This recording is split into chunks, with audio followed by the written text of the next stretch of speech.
Hello friends, Radhe Radhe, जय श्री कृष्णा। कैसे हैं आप लोग? आई होप कि सब लोग ठीक ही होंगे। मैं भी छत पे आई थी पेड़ों में पानी डालने और मैंने सोचा थोड़ी देर आपसे बातें कर लूँ आप लोगों से। और आज मैं आपको ये बताने वाली हूँ कि अपनी लाइफ के बारे में कि लड़कियाँ आजकल के जो शादियाँ हो रही हैं, लड़कियाँ नहीं सेटिस्फाई कर पाती हैं और मतलब झगड़ा हो जाता है। मैं अपनी लाइफ के बारे में बता रही हूँ। मैंने सभी वैसे अपने मायके में तो सभी लाड प्यार से ही रहते हैं और इसमें कोई वो नहीं है, मायके में तो सभी लाडले ही रहते हैं। और मैं आपको बता रही हूँ कि शादी के पहले मैं कुछ भी नहीं कर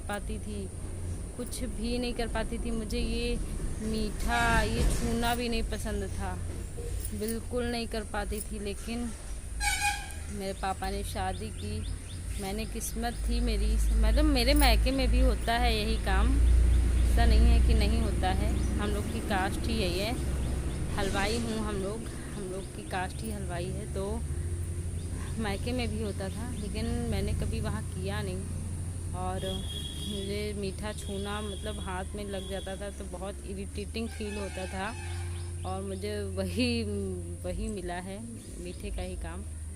तो मैंने किया, सेटिस्फाई किया। तो मैं ये कहना चाहूँगी कि आजकल की लड़कियां जो सेटिस्फाई नहीं कर पाती हैं, एडजस्ट नहीं कर पाती हैं, तो उनको करना चाहिए, क्योंकि बहुत ही उम्मीद लेके माँ बाप, हमारे पेरेंट्स शादी करते हैं और जब लड़कियां झगड़ा करके या कुछ भी हो जाती हैं तो पेरेंट्स को बहुत ही ज़्यादा दुख होता है। इस वजह से एडजस्ट करना चाहिए, एडजस्टमेंट जैसी भी है लाइफ एडजस्ट करना चाहिए। फिर आपकी किस्मत है, आप खुद ही चेंज करें। अब पेरेंट्स के ऊपर ज़्यादा दबाव डालना ठीक नहीं है। वहाँ बैठ जाओ, उनको कितनी टेंशन होती है, पेरेंट्स को बहुत ही ज़्यादा टेंशन होती है। इसी वजह से जो भी है सेटिस्फाई करना चाहिए और लाइफ जैसी भी है खुश रहो, ठीक है। और वैसे भी मैंने उनसे बहुत कुछ सीखा है। मैंने अभी बताया कि मैंने गुरु माना था अनिरुद्धाचार्य जी को, उनसे मैंने बहुत कुछ सीखा है। उन्हीं को सुनने के बाद मेरे अंदर इतनी समझ आई है, मैंने समझौता किया है, मतलब लाइफ को कैसे जीना चाहिए, एंजॉय करना चाहिए। जैसी भी है लाइफ एंजॉय करो, मस्त रहो, खुश रहो और एडजस्टमेंट करना चाहिए। ये नहीं अब जो भी है ठीक है, शादी होगी, कोई खेल नहीं है बच्चों का, छोड़ छाड़ के बैठ गए मायके में, जैसा भी है ठीक है। और आप सब लोग कैसे हैं?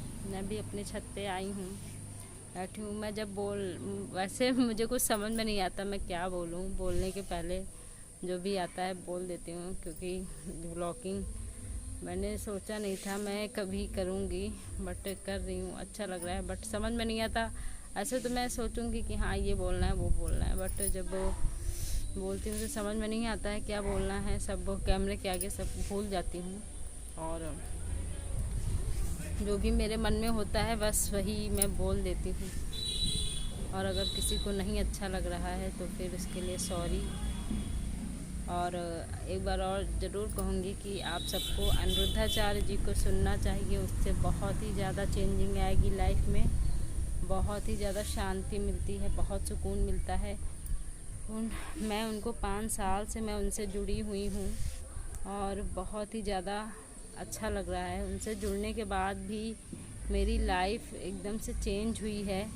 एक्चुअली मैंने जो बूढ़ों के लिए सम्मान है, मैंने दादी की सेवा की है और मतलब इतना अंदर से वो भाव नहीं था। मतलब मैं सेवा तो वैसे भी करती जब कोई करने वाला नहीं है, कोई अगर घर पे बीमार पड़ा है तो करना तो पड़ेगा, लेकिन वो जो भाव था मेरे अंदर सेवा करने के, जब मैं सेवा कर रही थी उनकी, मतलब उनको नहलाना धुलाना या फिर चेंज करना जब मैं कर रही थी, मेरे अंदर जो भाव था, मेरे अंदर बस यही भाव था कि मूर्ति पूजा तो सभी करते हैं। अब कान्हा जी की मूर्ति है, उनकी पूजा तो सब कर लेते हैं, मंदिर गए, अगरबत्ती जलाया, अरे धूप बत्ती जलाई, जो भी है पूजा किया, प्रसाद बांटा, वो सब तो सभी करते हैं, लेकिन ये जो पुण्य है, मतलब बूढ़ों की सेवा का पुण्य भी सबको नहीं मिलता है, ये भी पुण्य भी तुम्हारे खाते में जमा हो रहा है।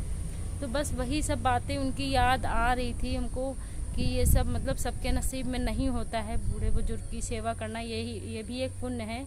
तो यही मैं सोच के सेवा कर रही थी कि भगवान ने मुझे चांस दिया है, कोई ज़रूरी नहीं कि हर जन्म में मुझे पुण्य मिले करने के लिए। तो बस मुझे बहुत अंदर से, मुझे सबको होगी प्रॉब्लम करने में, साफ़ करने में, पैम्पर्स चेंज करने में, सबको प्रॉब्लम होती, लेकिन मैं करती थी। एक्चुअली मुझे यही लगता था कि हाँ मुझे पुण्य मिला है करने के लिए।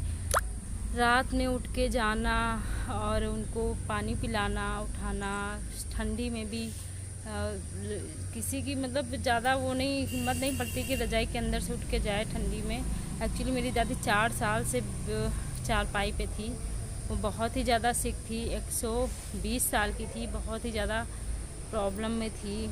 बस यही भगवान से प्रेयर करते थे कि इनको मुक्ति मिल जाए। बस वैसे तो कोई ज़्यादा परेशान नहीं करती थी, लेकिन बस यही भाव था जब मैं उनकी सेवा करती थी, तो बस यही था कि मैं अपने कान्हा की सेवा कर रही हूँ, क्योंकि हर रूप में तो भगवान है, हर रूप में भगवान है, हर इंसान के अंदर भगवान है, बस देखने का नज़रिया होना चाहिए। बस यही सब सोच के मैं उनकी सेवा करती थी, नहलाना धुलाना सब करती थी, और अच्छा लगता था सेवा करना। कभी गुस्सा नहीं आती थी, बस आती गुस्सा, लेकिन बस महाराज जी के वो जो वर्ड थे बस वही याद आ जाते थे। जब मैं कुछ करती थी तो बस वही याद आते थे कि महाराज जी ने कहा है कि हर इंसान के अंदर भगवान होता है, और मूर्ति पूजा तो सभी कर लेते हैं, इंसानों में भगवान देखो तो वही सच्चे भगवान हैं। और आज गुरु पूर्णिमा है, और आई होप कि उनके पास ये वीडियो पहुंच जाए कि मैं उनकी कितनी रिस्पेक्ट करती हूँ, बहुत ही ज़्यादा उनको मैं दिल से मानती हूँ, और मैंने उनको गुरु भी मतलब मान लिया है, लेकिन अभी हम दीक्षा नहीं ले पाए हैं उनसे, और पता नहीं कब हम जा पाएंगे। एक बार गए थे तो मिले नहीं थे, और अब पता नहीं कब हम जाएंगे, कब मुझे बाके बिहारी बुलाएंगे। और मुझे कान्हा के प्रति बहुत ही ज़्यादा भक्ति भाव तभी से जागृत हुआ है, और मैं सभी भगवान की पूजा करती हूँ। ऐसा नहीं कि केवल कान्हा की करती हूँ, मैं सबकी करती हूँ। और सब लोग अपना ध्यान रखना, खुश रहना, और सबसे रिक्वेस्ट है अपने पेरेंट्स को कभी भी दुखी मत करना, सबकी रिस्पेक्ट करना और सबकी सेवा करना। बाय बाय, राधे राधे, जय श्री कृष्णा।